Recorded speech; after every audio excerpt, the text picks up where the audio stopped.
This morning, Senior Wildlife Biologist with the Department of Natural Resources, Charlie Killmaster, is here to talk about preventing problems with wildlife nuisance. Good morning. Thanks for being here. Thank you. So what types of animals are we talking about here? It depends on where you are, but some of the big ones are deer, geese, and Macon's instance, bears sometimes. Oh, yeah, that's Really? right. That's right. Okay, so what would a typical complaint be?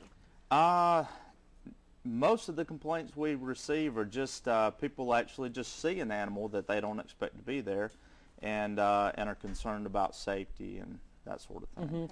Let me ask, Charlie, are we seeing more animals in like urban and suburban settings these days? Not necessarily. It's more the urban and suburban settings moving into the animals' territory. Got it, yeah. So we have several species that are very adaptable to human encroachment. So they do quite well in these areas. Right. Now, is it dangerous for us to be close to these animals? So should we look from our home? Can we go outside and take a closer look?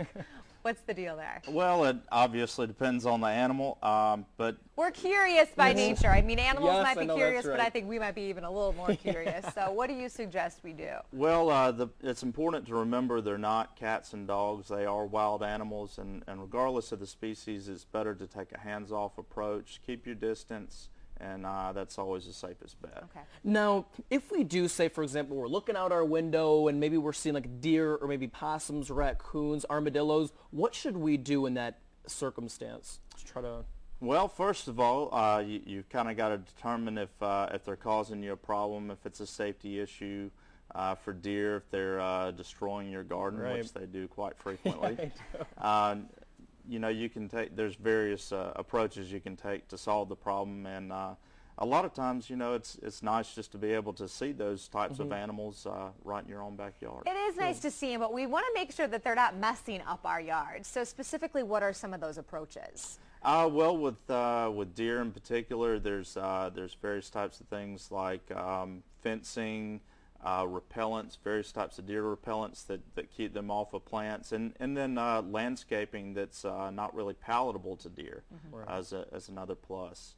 And then things like any sort of carnivore, you want to make sure you keep your pet food inside, don't leave it out overnight, and keep your trash secured. Okay, now let's say Great we do tips. all those things and some type of an animal is just bugging us. They are being that big word nuisance. So what do we do in the end? If we've tried everything and it's still not working, is there anything else we can do? There is.